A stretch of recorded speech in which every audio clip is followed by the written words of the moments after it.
Жақпек Махамбетов атындағы номер 43-ші орта мектебінде 8-ші наурыз халықаралық әйелдер күніне орай білім саласында табанды еңбек етіп жүрген ұстаздарға арналған мерекелік іс-шара өтті.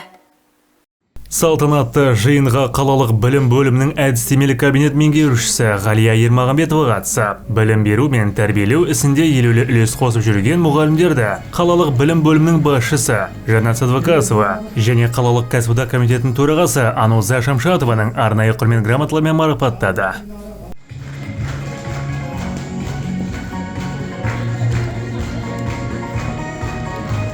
Келесі марапатталушы Құрметке бөленген ұстаздардың қатарында көп балалы мұғалімдермен қатар жас мамандар да бар. Солардың бірі Ғани Мұратбаев атындағы нөмірі 171-ші орта мектебінің педагог ассистенті Жания Тораева. Ол жаста болса өз ісіне деген сүйіспеншілігі мен жауапкершілігінің арқасында балалардың тұлға болып қалыптасуына бар күш-жігерін жұмсап келеді.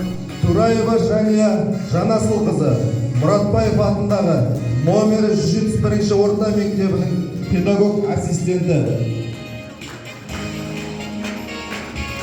Келесі марапатталушы Абдукаликова Айгүл Абдығаппаровна Егешбаев атындағы номері.